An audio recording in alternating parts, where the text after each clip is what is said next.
investment infrastructure if we are to scale up implementation of agreed priority projects.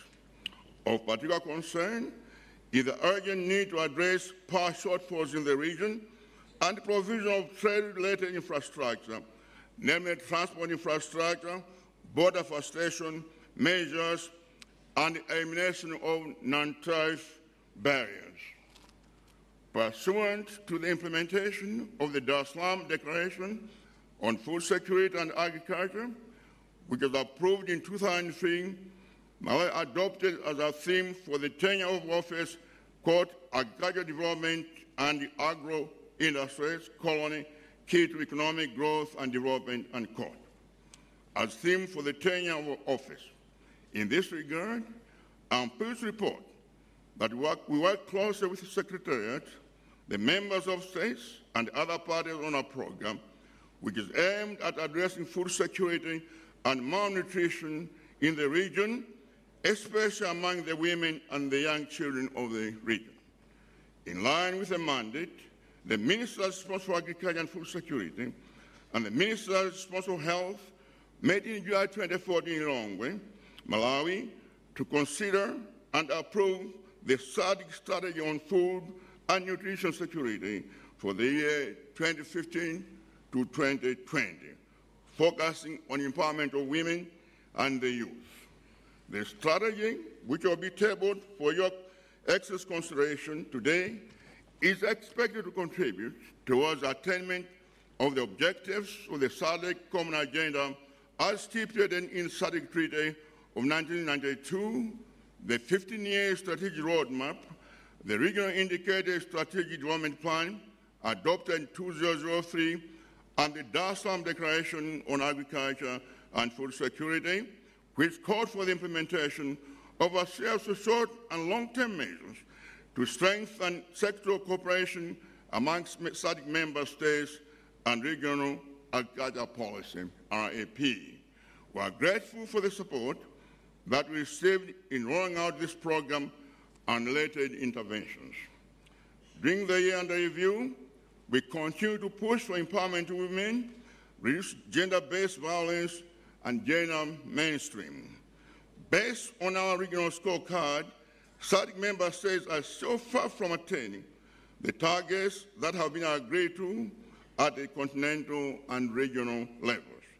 It is therefore critical that we continue to work together, supported by our own peer review, to ensure that the gender equality and women employment reach acceptable levels. Ladies and gentlemen, one of the most critical aspects of the SADC agenda in the last year has been the review of the SADC Regional Indicative Strategic Development Plan. It is heartening to note that the Secretariat and member states are according this process the priority it deserves. The outcomes of the review shall be tabled before this summit. What is important is that going forward is the fact that we should rally around the priorities it identified by the review. I'm convinced that there are priorities that will make the most impact on our regional objectives. However, what is more important is to ensure that such priority interventions are adequately resourced. It is for this reason that more efforts need to be targeted toward the establishment of the SADC Regional Development Fund. I'm more than convinced that the fund will help us mobilize our resources, which will assist us to achieve our dream of a common future. What we need is a strong will to achieve SADC's common identity. Our experience in the last year suggests that the Secretariat is under-resourced. Again, forward, we need to scale up allocation for the key programs and related activities. In return, we expect that the Secretariat, under the watchful eye of the Council, shall utilize these resources in an optimal and cost-efficient manner. On the political front, the chairperson of the organ will give a detailed report. However, let me briefly say that as part of our mediation efforts, the long process of dialogue and preparation for elections in the Republic of Madagascar culminated in democratic elections in that country, and we feel proud as SADC that a democratically elected government is now in place, and the focus in that country has since shifted to economic development and improving the quality of life of the people of Madagascar. I call upon all member states to work together with the government of Madagascar in its effort in rebuilding the country and ensure economic transformation. We are also proud to note that as part of our continued efforts to consolidate our democracy, the Republic of South Africa and Malawi held successful elections during our term. We feel proud that the region continues to live up to the expectations and commitments democratically. Ladies and gentlemen, the region continued to enjoy peace and security. The situation in the eastern part of the Democratic Congo has improved. The disbanding of the M23 was a milestone in the effort of SADC and the United Nations to have peace in that part of the country. The contribution of the brigades by my country, Tanzania and South Africa, has contributed to this success story. SADC's contribution in 2013 to the efforts of bringing Madagascar to political normalcy, resulting in the readmission of the country into the African Union and SADC. We as SADC should be proud of this achievement. As I hand over the chairmanship of the organization to His Excellency Robert Gabriel Mugabe, I urge all of us to remain committed to the ideals and principles of the SADC Treaty. In this regard, I call upon you to render the usual support to the government of Zimbabwe in fulfilling this enormous but doable mandate. It is my singular honor and privilege to declare the 34th Ordinary Summit of SADC Heads of State and Government officially open. I wish you excellent and fruitful deliberations at this summit, and may God bless SADC, and may God bless Africa. Thank you.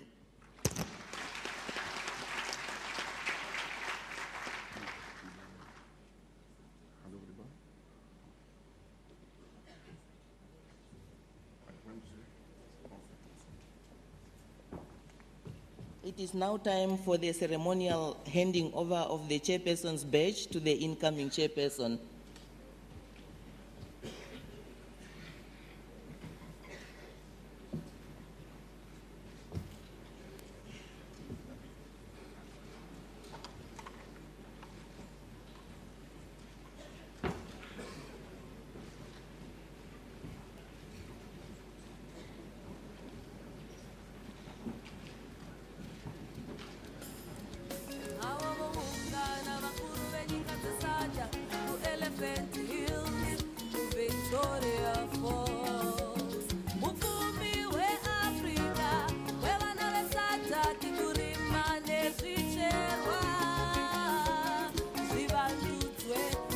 Africa, where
It is now my singular honor to call upon the new SADC chairperson, His Excellency President Robert Gabriel Mugabe, to deliver his acceptance statement.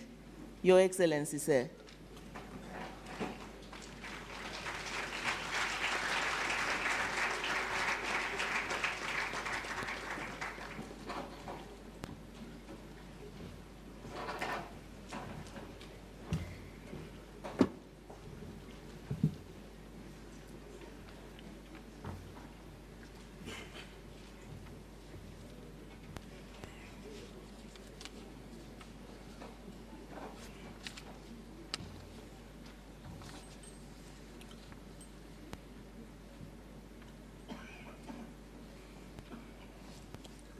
Your Excellency, the outgoing chairman, Professor Arthur Peter Tarika,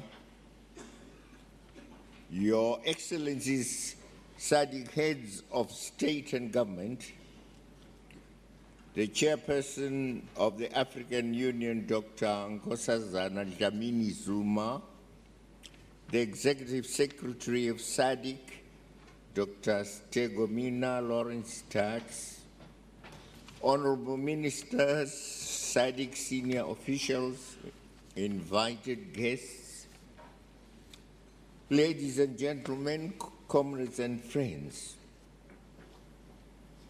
I feel humbled and yet greatly honored at being appointed the chairman of SADC.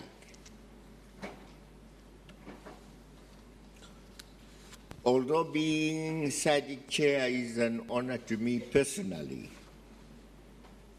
I regard it as even a greater honor to the government and people of Zimbabwe.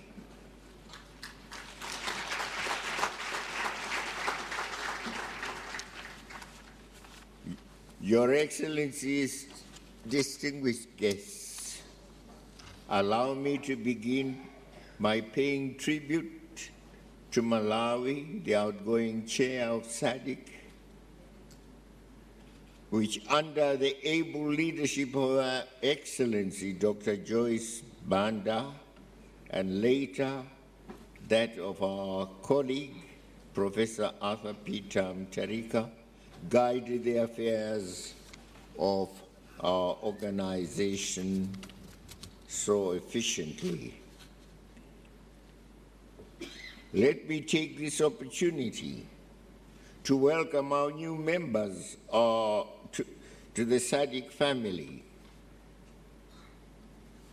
President Rajonari Mampianina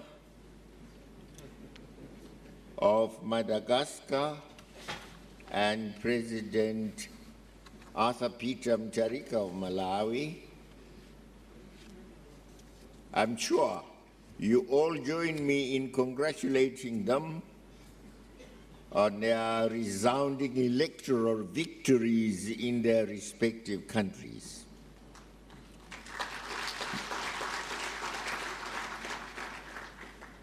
I also wish to welcome Dr. Stegomina Lawrence Tax, our new SADC Executive Secretary, and assure her that Zimbabwe is and will always be ready to work with her. As Zimbabwe, we look forward to making our contribution to the SADC agenda and are confident that together we can ensure that the region focuses on interventions that have the greatest impact on the well-being of our citizens. As SADC, we should not lose sight of our regional integration agenda, our focus, and our priorities. We also should not be tempted to introduce or embrace too many programs which in the end we fail to fund from our own resources. We therefore feel that the current process underway to review the Regional Integrated Strategic Development Program should not be a mere academic exercise, but a reality check which should redirect us.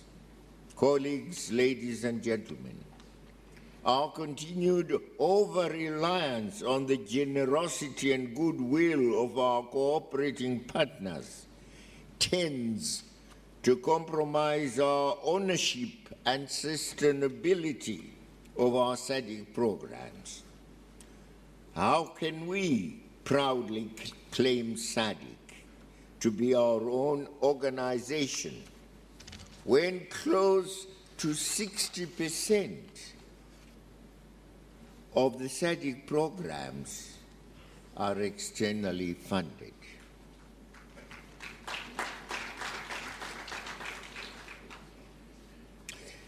The review of the Regional Indicative Strategic Development Program should therefore result in a SADC with fewer and focused programs that are core to our vision of regional integration, which is aimed at strengthening our economies and the improvement of the lives of the people of our region. Your Excellencies, our theme for this summit, and I quote, SADC Strategy for Economic Transformation, leveraging the region's diverse resources for sustainable economic, social development through beneficiation and value addition. That theme has, as SADC, the potential to drive both our short-term and long-term objectives. Our region has abundant resources, which resources, instead of being sold in raw form, the primary form, at very low prices, must instead be exploited and beneficiated in order to add value and cost to those products which we eventually export, secondary products. This process should assist us in our efforts to industrialize and in turn increase employment opportunities for our people. Excellencies, distinguished guests, SADC should also wean itself from exporting raw materials, but instead seek to create value chains that lead to the exportation of finished goods. I am confident that in our discussions we will lay a foundation for the necessary strategies as well as a plan of action on the beneficiation and value addition of our natural resources. Our material resources are capable of playing a pivotal role in the development of all SADC member states. Your Excellencies, the region seems to have slowed down on market integration, and instead our focus is now more on the ongoing consolidation of the SADC free trade area. We, however, remain concerned about the persistently skewed trade imbalance amongst member states, which further justifies the pursuance of our robust industrialization policies across the region. if we are to create jobs and curb labor migration. We are, however, inspired by the continuing development of the tripartite free trade area, which operates within the framework of the Tripartite Trade Negotiation Forum, launched in Sandton, South Africa in June 2011. The prospect of an expanded market and the exploitation of our comparative advantage within the tripartite arrangement can only stimulate intra-Africa trade and lend itself to a multiplier effect on our earnings. The implementation of the SADC industrial policy framework that we adopted in Lilongwe, Malawi in August 2010 should enable us to have the goods to sell in the expanded market. Dear colleagues, distinguished guests, having adopted a blueprint for infrastructure development in August 2012 in Maputo, Mozambique, our way forward is to target the development of high-priority infrastructure projects.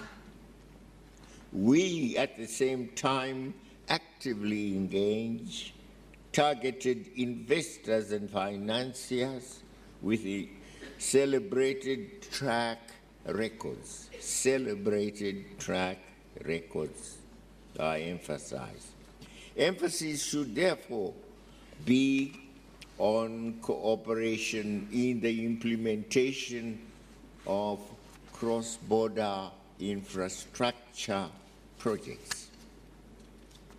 It is our view that the proposed SADC declaration on infrastructure development shall underpin our efforts in rolling out the SADC Infrastructure Development Master Plan.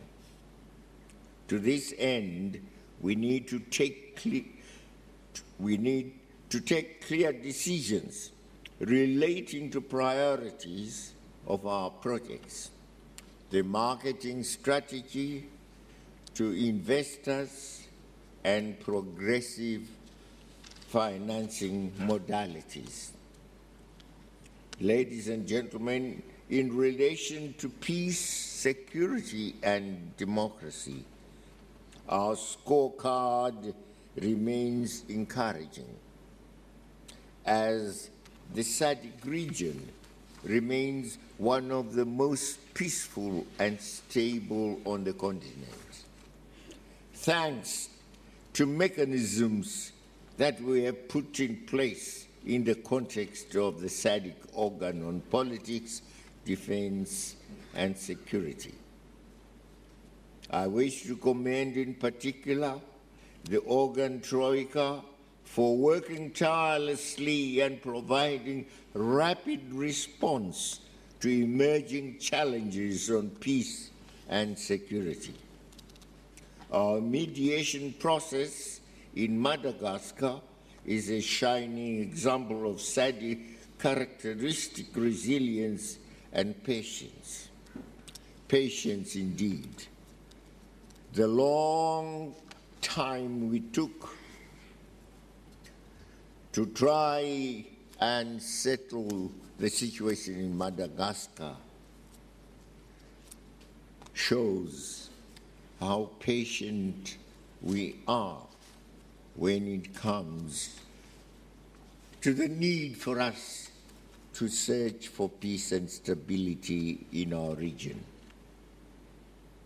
There was a time people might have given up, but no, we went on and on trying this solution, that solution, this solution, and that solution. And finally, we reached the solution that produced an election which has produced now the results that have yielded what we see now as the presence of Madagascar today. So SADC must beat its chest and say, well done. But I, as the incoming chairman, say to SADC, well done. Never, never must we give up hope when it comes to the search for peace in any part of our region. Let me also take this opportunity to congratulate the people of South Africa and Malawi for the successful democratic elections they held earlier this year. I am confident that the forthcoming elections in Botswana, Namibia, and Mozambique shall, as they have always done or been, meet the standards as espoused in our SADC principles and guidelines governing democratic elections. And please, we supervise those elections. We, the people of SADC, the people of Africa, and our true friends must supervise those elections, because what we want are genuine decisions and not skewed decisions that will not honestly recognize what is the objective truth, as we saw in Zimbabwe.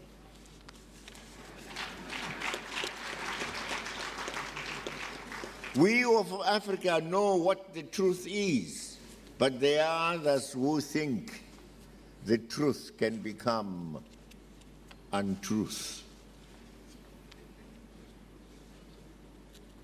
for their own reasons. And those are the people we don't want. What are they? Why do they ever come if they are not objective?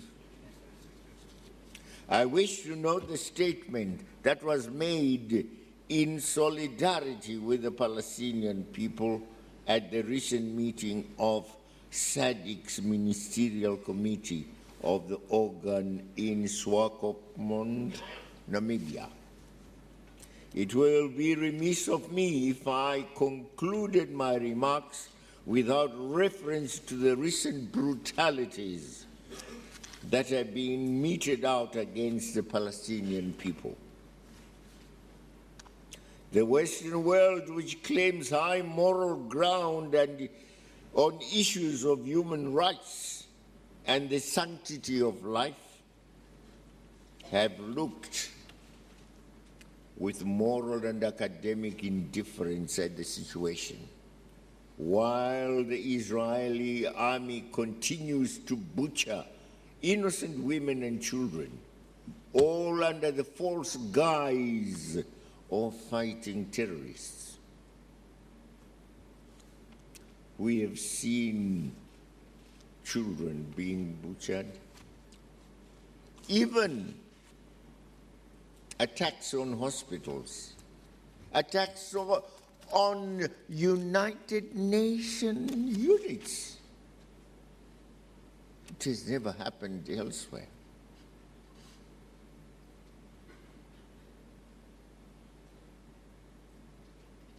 Is Israel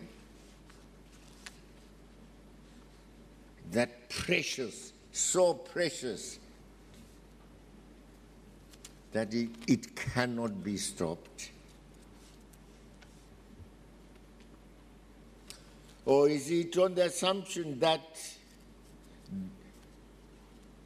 those children killed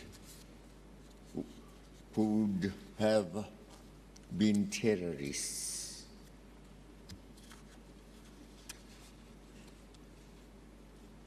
Or that the women who gave birth to them gave birth to future terrorists.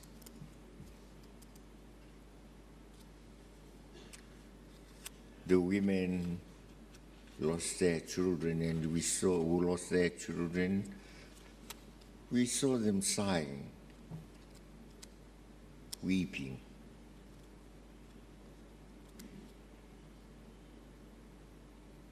And then there were now children without mothers. Why was it thought that their wombs would give birth to future terrorists who would worry precious Israel?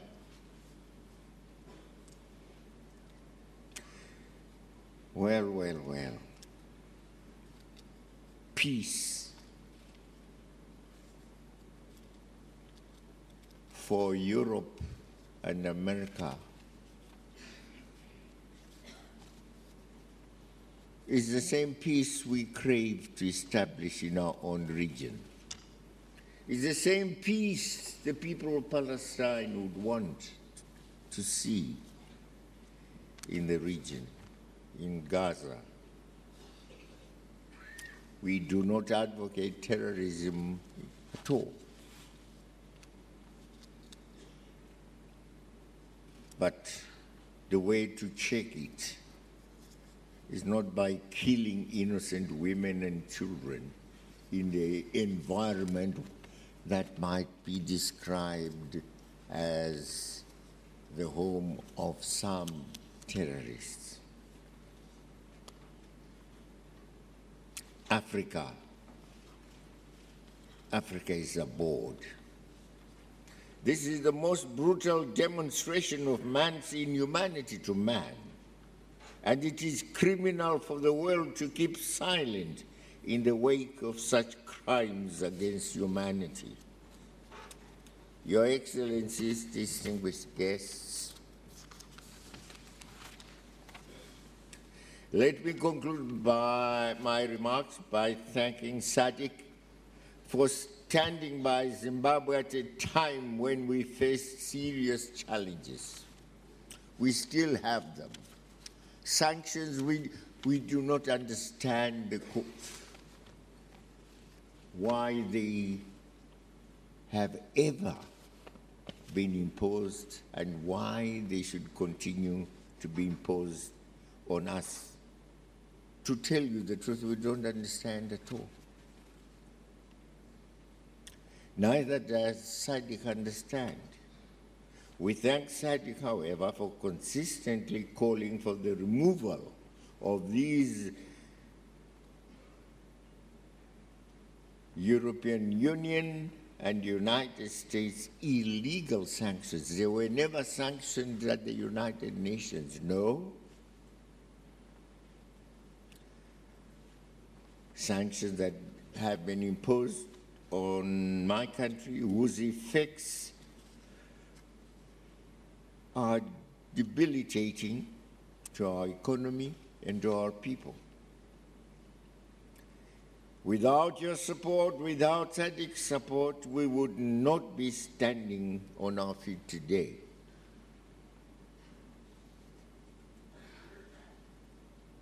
And of course, we also shall remain forever thankful for the support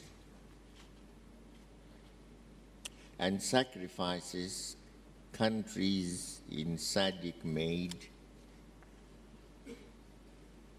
for Zimbabwe to be born. Once upon a time,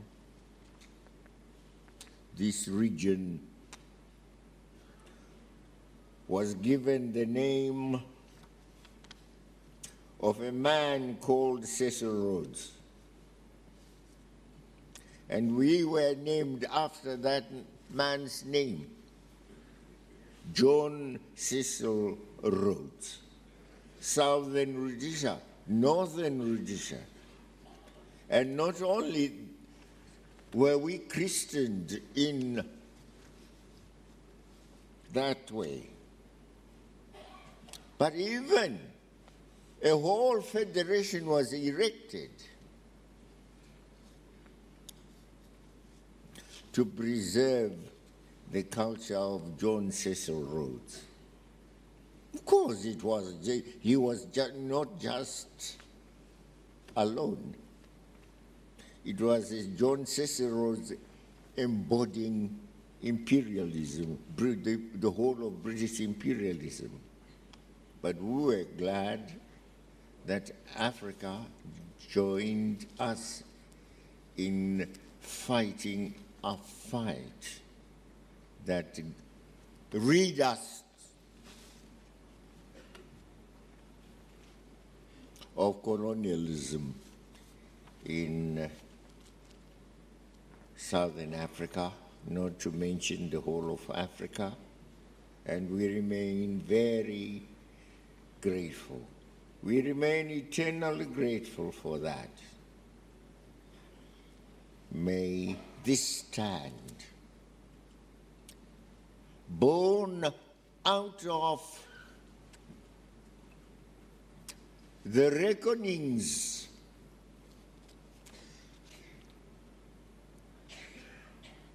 the consciousness of our forefathers, those who formed the frontline states.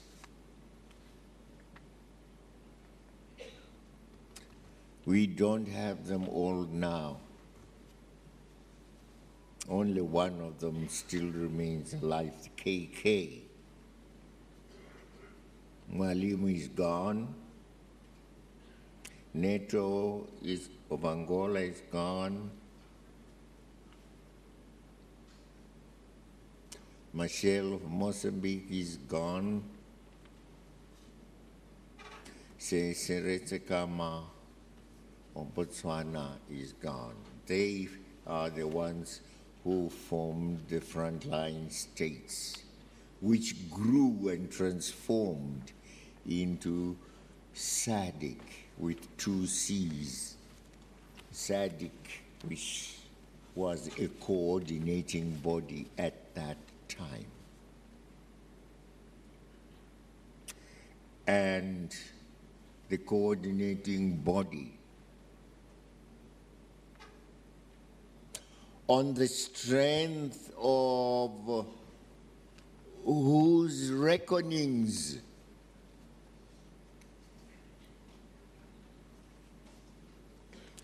much more happened. Greater freedom came, a new political dispensation later came to South Africa. We got our independence. Namibia got its independence. But it must not also be forgotten that it was because of the earlier stand of these founding fathers of our region that the OAU decided that the liberation of the whole of Africa would be done now through a body called the Liberation Committee, to be hosted in Tanzania, Julius Mwalimu's, Nyerere Mwalimu's country. And all the freedom movements were harbored there. Some of them divided. ZANU ZAPU, we were 2. ANC back, SWAPO SWANU. We were all there. And the results, of course, were resounding. Africa became free. Africa became free. So the arm of Southern Africa played a great part in freeing the whole of Africa and rendering it independent. We have not done much by way of paying tribute to our forefathers. Yes, something has been done to Kwame Nkrumah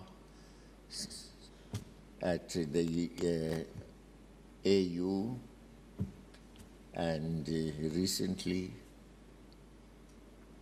the hall was named after Mandela. But we forgot, perhaps because we are a new generation, the new generation of leaders, that the greatest burden of freeing Africa was borne by the one country, Tanzania, and that one, I'm saying the greatest, not that he was alone. Nyerere Mwalimu, no mention has been made, no symbol to remember his part. And I've said, no, we must do something. We will do something. Even if Zimbabwe was, we can't be that ungrateful, no. So I would want to say, help us, help me, my thought that we respect Mwalimu at the AU somehow.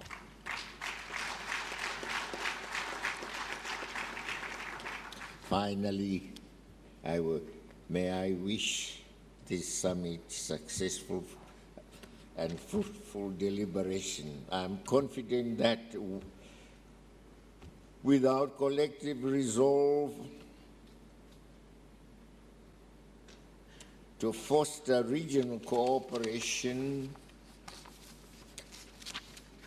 and integration, we cannot succeed. But with that resolve to foster it, we shall succeed in all our endeavors to transform SADC into a better and desirable place for its people. Long live SADC, long live our unity, long live our solidarity, and long live our hard-won independence. I thank you.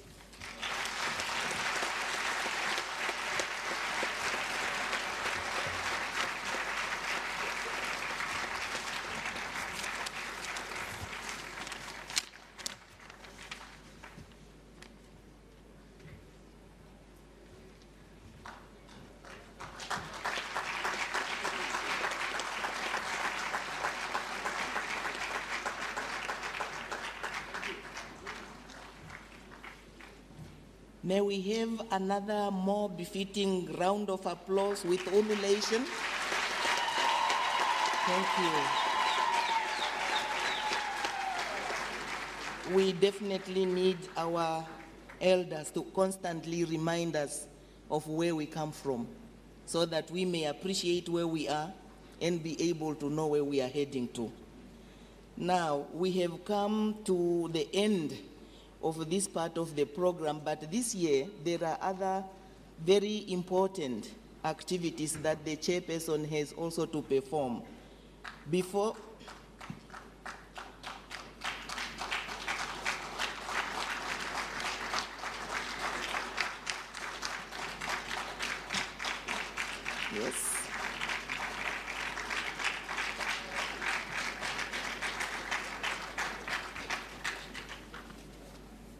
Before we get into that, however, I would like to beg Your Excellencies to bear with me to correct an error that I have made in acknowledging the sponsors of the prizes that went to our children.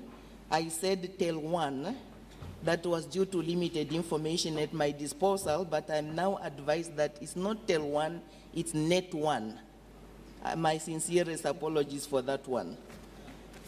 Now, I am calling upon Her Excellency, Dr. Stogomena Lawrence Tax, to come and officiate at the next engagement, which is the launch of the SADC Statistical Yearbook and the Hashim Bita Research Project publication. Dr. Tax will call upon the chairperson to launch the yearbook, which entitles The Cutting of a Ribbon and the signing of a specific page that comes with the yearbook.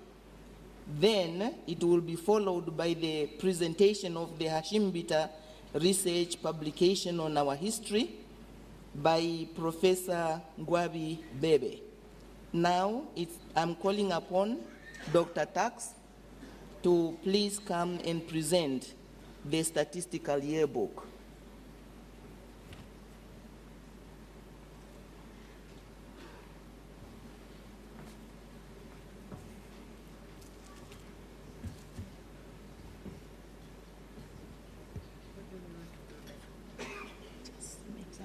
And then call the chairperson. Just to invite the chair. Yes, then he will cut the ribbon, and then we'll give him an open book to write. He's the one who is cutting the ribbon. He's the one who is cutting the ribbon. He's the chairperson.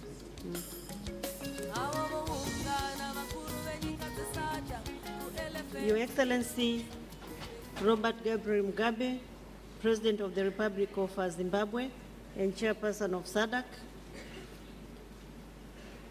Excellencies, Heads of State and Government, Your Excellencies, First Spouses, Honorable Speakers of Parliament and Honorable Members of Parliament, Your Excellency, Dr. Nkosazana Dlamini Zuma, Chairperson of the African Union, Honorable Ministers from all SADC member states, members of the Diplomatic Corps, distinguished officials, staff of the Secretariat, and distinguished delegates. The SADC Secretariat, in collaboration with National Bureau of Statistics in our member states, have prepared a statistical yearbook, which we are about to launch. The statistical yearbook it has a series of data from 1980 to 2012, and it contains a number of areas, and it is both in print, but also it is available on our website. So all the data are there, and this is a very important document which we can use in our various work. But I wouldn't like to go into details as to what the statistical yearbook contains, because that's why we are launching it here. But with those few remarks, I would like to welcome the chair of the SADC to officially launch the statistical yearbook.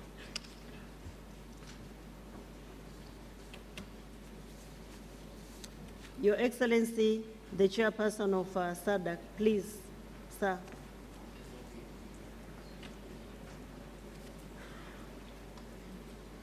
When he's done cutting the ribbon,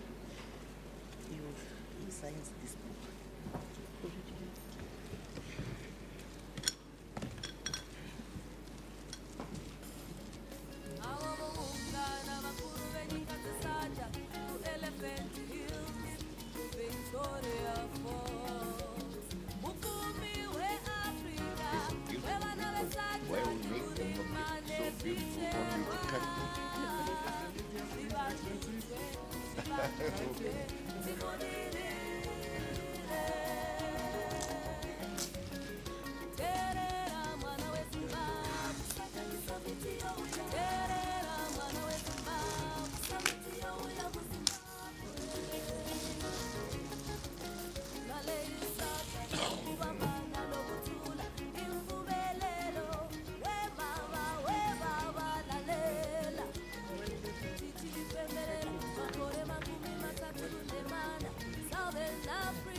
Your Excellencies, SADC heads of state and government. Well, it seems that we have come to the end of the 34th session of the SADC summit at Victoria Falls in Zimbabwe. And I just wanted to ask you, I mean, President Mugabe is now the current chairperson of the SADC, of course, summit and council. He's 90 years old. Don't you think it's time for the old man to, well, rather, do you think he'll make a good job at this age? Look, in SADC, all heads of states that make part of this summit agreed that, I mean, President Robert Gabriel Mugabe is the man to be sitting in that position at the age of 90. I guess it's the issue of wisdom, don't you think? I think so too. And also, I mean, he commented very much so on the peace that he felt the Palestinians deserved at this stage of everything that's happening on with Palestinians. You know, the other thing is that we hardly get to hear SADC making pronouncement on some of the international stories of that magnitude. Now, at least if you get a leader such as President Robert Mugabe who's pronouncing on such issues, and then I guess SADC is taking a good direction. Absolutely. And if you haven't been listening, I mean, some of the points that he touched on was the so-called illegal international sanctions, as I quote him, from US and Britain that, of course, had negative effects on his country and his people, but, of course, thanked the SADC region for their support to Zimbabwe. He also congratulated, of course, South Africa and Malawi on a successful democratic election in 2014. But that's how we wrap up AM News right here on SABC News. From myself, Dumelo Mototwane, and Maruma Kekan, and the rest of the AM News team. We'll see you, however, at 1 p.m. for our lunchtime PM News. See you later.